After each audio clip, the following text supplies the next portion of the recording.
Well, hello, friends. Welcome back to another episode of Reading Michael Jackson. I am your host, Lena, and it's so nice that you decided to listen again this week. It won't feel this way to you, but for me, it's actually been a little bit since I recorded an episode. I've had a number of personal things going on that have made life a little complicated right now. And because of that, I wasn't really in the mood to record one of these episodes. I feel I have to be in the right state of mind to record.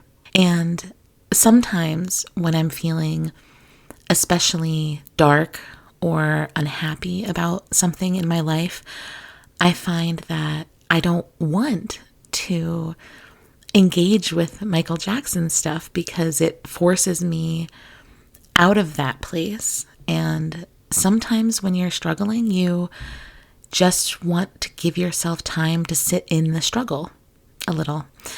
But as always, I cannot resist. I cannot resist this man very long. And so, of course, I return to Michael Jackson and his music and his work. I actually saw a clip online this morning of just a random clip of Michael being Michael somewhere. And so many of the comments said things like, no matter how bad of a mood I'm in, as soon as I see Michael or watch something with Michael or whatever, I instantly feel better. And I would say that that is true for me most of the time, and true for a lot of Michael Jackson fans who really appreciate not only his music, but his essence, so to speak.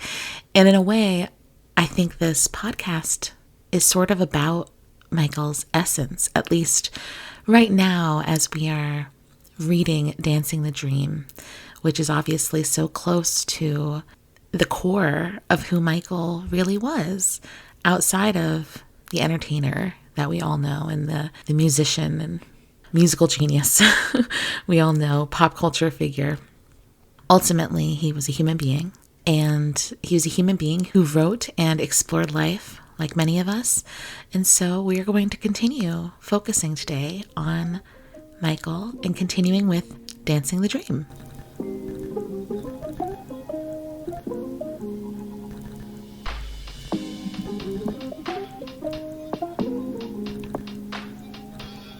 So in our last episode, we read through Dance of Life, which was the piece about the moon and Michael's relationship to the moon.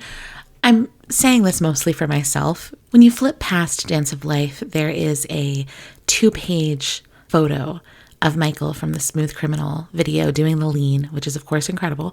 But I forgot to mention a couple of pages back between 2 other pieces, there was also some photos of Michael from the Panther dance from the Black or White video. And this is what I meant earlier in one of my previous episodes. I remarked on how this book includes so many incredible photographs and stills from his work and his videos, which as a fan, I love. But also, I think maybe gives a different impression of the book itself and the level of depth in the book. Sometimes when I look through this book, as much as I love to have photos of Michael in my home, sometimes when I look through this book, I wish it was filled with more of Michael's drawings. As many of us know, and if you don't know, now you do, Michael was an incredibly talented visual artist, especially drawing. And he has so many beautiful drawings he's done in his life. I would love a book of his artwork that is supplementing his writing. I think that would be incredible. But again, I will never complain about having photos of Michael. I'm just saying. So the next piece we are going to read is actually a poem. And this is our first poem in a while. I think the last couple have been short essays, so it's a little bit shorter today. But this is a poem called When Babies Smile.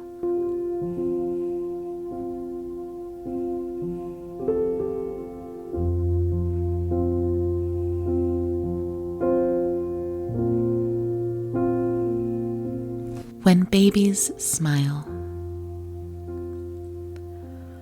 When dreamers dream and kiss their lover, and rainbows weave and splash their color.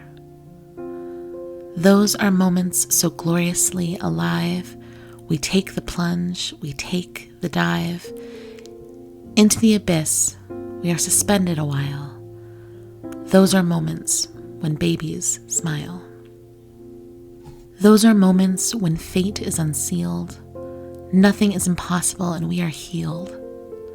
We can soar, we can fly, walk on fire, navigate the sky. In the light of a glittering star, there's no distance, nothing is far.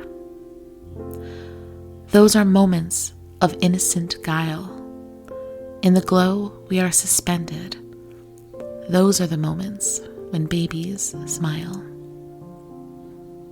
Those are the moments when the heart is tender, when seascapes gleam in magnificent splendor, when the laughter of heaven reverberates the earth, and we are renewed in a new birth, in a timeless eternity, in the angels' fraternity.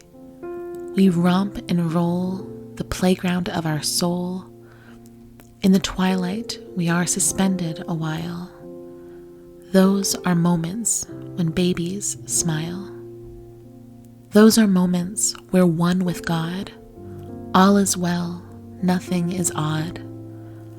In silent reflection, we feel our perfection. We are the source, we are the crucible. Nothing can hurt us, for we are invincible. There is no sin, there is no sinner. We can only win, we have felt the glimmer. In the bliss we're floating a while, those are the moments when babies smile. Kingdoms topple, lose their class. Civilizations crumble, ages pass. Turbulent tempests ravage the seas, violent killings despite our pleas. But dewdrops sparkle when children play, tyrants cry, there's nothing to slay. Fairies dance and goblins sing, all are crowned, all are king. In the garden we frolic a while. Those are moments when babies smile.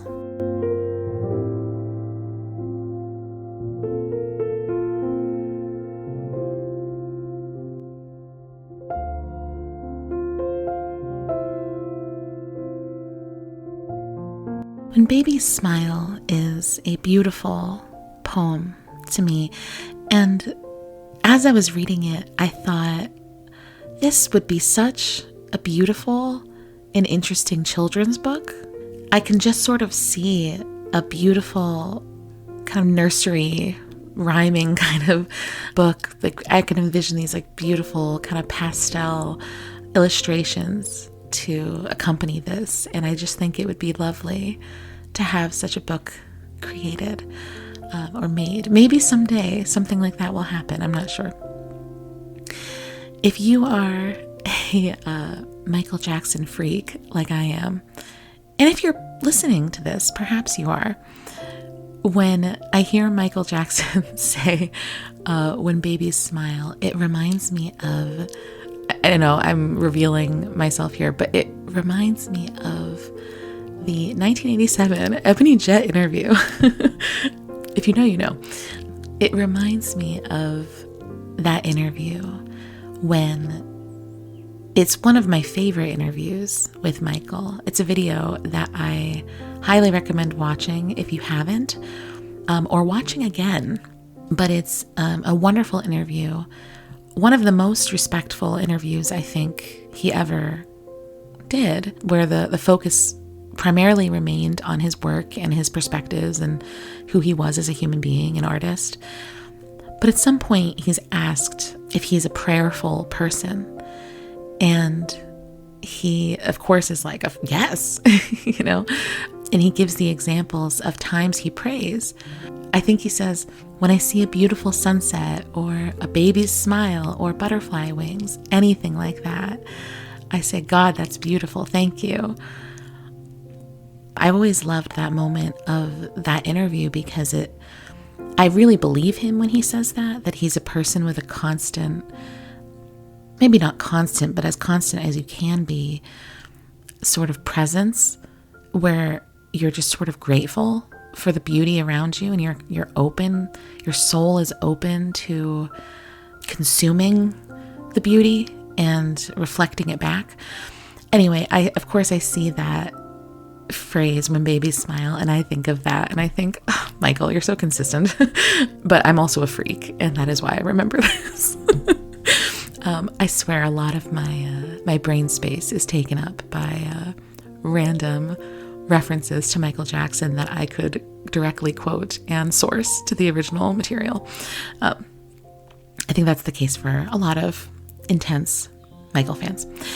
Nevertheless, When Babies Smile is a beautiful but very interesting poem to me. On the surface, and I think this is an accurate read as well, but on the surface, I think we could assume this is a strict continuation of Michael's kind of admiration for the innocence of children and the importance of innocence in life. In a lot of ways, and in a lot of readings of this piece, I think we could really think of it as being about actual, literal human babies.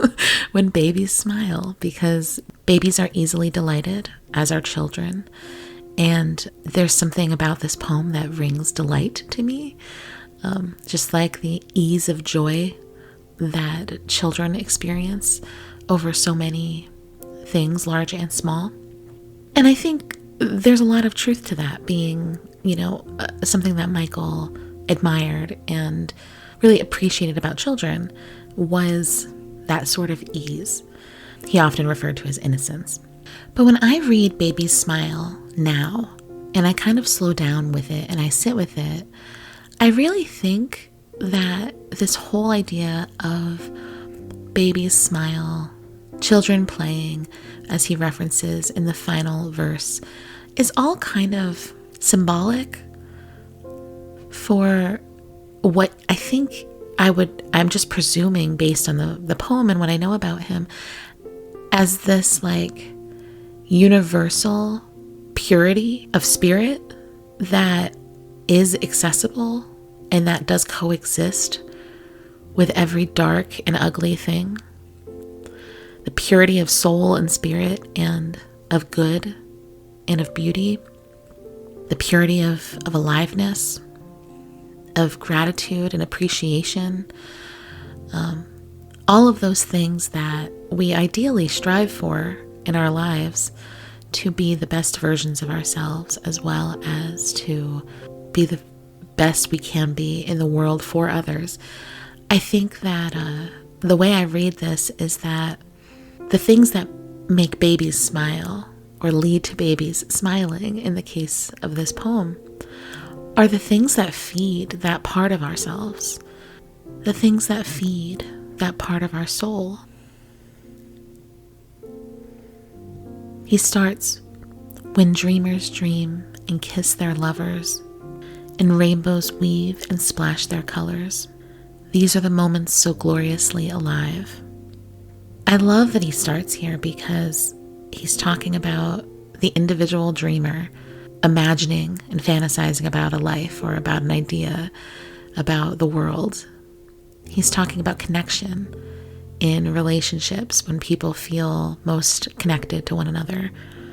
He's talking about the beauty of the world around us, rainbows splashing and weaving their colors, and how all of this translates to a feeling of aliveness, because at that point we're immersed in that place of purity, that place of pure human delight and appreciation. And that's how I see that this whole poem is really, and what it's really communicating, Are those the moments that literal babies smile? Maybe. Maybe they smile when they see people looking happy, when they see their parents kiss, when they see, a beautiful rainbow. But maybe that's not what he means. Maybe it's more about the inner purity of spirit, the kind of universal essence of innocence and beauty. But he continues there that those moments when we feel most alive and most connected and most entranced in the beauty around us are the moments when nothing is impossible and when we heal. That's how he continues in the second verse. We can soar, we can fly, walk on fire, navigate the sky. I like walk on fire. Obviously, I thought of walk on water, which is of course biblical, but walk on fire, like we can get through anything when we believe in that, or when we are immersed in that sensation. The heart is tender. Those are the moments when we're most open. Those are the moments when the laughter of heaven reverberates the earth.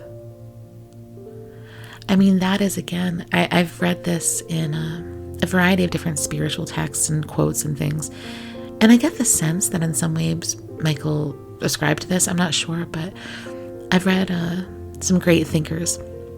I wish I could directly quote them, but if they're not Michael Jackson, I can't.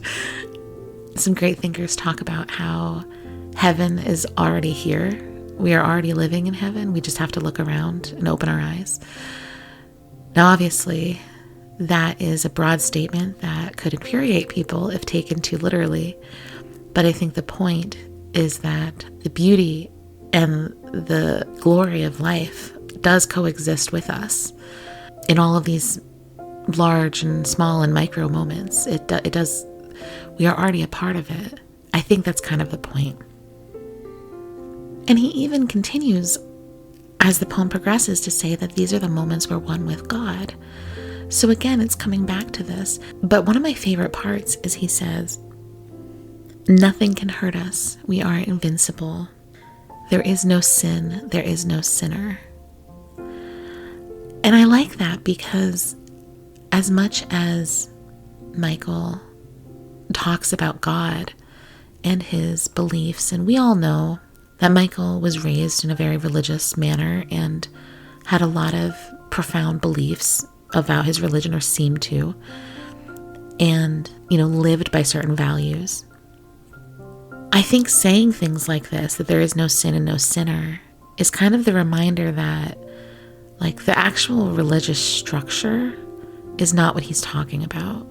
When he says God, he's not talking about the God of rules so much as the God of eternity or of the universe in which we're all kind of coexisting. At least that's how I interpret this. But what I really appreciate about this poem is that it's not all like rainbows and smiling people. At the end, in the final verse, he directly talks about the negative and darkness of life. Kingdoms topple, civilizations crumble, violent killings despite our pleas. I mean, he's acknowledging the ugliness of the world, but he's reinforcing after that. But dewdrops sparkle when children play. Tyrants cry, there's nothing to slay. And to me, I actually just got chills, which if you know me, if you ever know me, then you'll know that's a very common occurrence. But I did get chills because it reminded me of resilience. And the point being that you cannot break a human spirit, especially when you are a person living in this space of recognizing the beauty of the world, recognizing a certain kind of purity, or maybe even being at a certain degree of personal enlightenment. I don't know. But specifically, this idea that we will, humans, even if not individually, human beings will persevere, and our spirits, our spiritual selves will persevere, and we are resilient. And even the biggest, worst of tyrants cannot destroy the impulse of a child to play and experience joy. And this is very true. If you You can look at any horrific circumstances in the world, any horrible situation in the world, and you will find children who are joyful and playing, even amongst the very worst humanity could offer them. And I understand why, for Michael, that was so inspirational. Because how could it not be? When you think about that, how could it not be? And if you believe that children are the closest we can get to heaven, because they're literally, I mean, depending on what you believe, they're, you know, a lot of people believe in the existence of souls. And children are most recently here, you know? So in a way, it's like they're shining a light back to us, a sort of heavenly or godly light back to us because of their closeness and proximity to that space. I don't know. It's interesting because I'm not a particularly religious person. I have a lot of spiritual ideas and beliefs, but I'm really not a religious person at all. But sometimes when I sit with Michael's work, I mean, how often do you sit and really think about some of these things, you know? I mean, you have to give yourself time to and sit and intentionally reflect. And I love children, and I'm often inspired and touched by the joy of children. But I don't always think about it in this particular way. The one line, "Dewdrops sparkle when children play," it reminded me of the Cat Stevens song, "Where Do the Children Play?" And that's kind of a song about like the fear of sort of destroying the spaces in which children can continue to play. So this is an interesting answer in a way to that, not to that song directly, but to that fear, which is not to say we should not fight hard to preserve the world and protect the world for children to play in safety, in comfort, in joy and love, but the reminder that nothing can kill that, because that's an innate part of the human experience, of being human, of being a spiritual being on earth. Not just being a child, but it's most prevalent and observable in children. And to me, that is the root of Michael Jackson's love for children, that spiritual understanding and view of them. And truly there is enough evidence in his work and his writing to affirm that that is his view and was his view of children. For now, we will close. This has been a bit of a longer episode than I intended, but maybe that will become a pattern. I certainly hope not. If you listened through, I hope that you enjoyed the reading and discussion of this piece. I look forward to continuing to move on with this book and completing it with you over the coming weeks and months. So thank you once again for tuning in. Until next time, take care.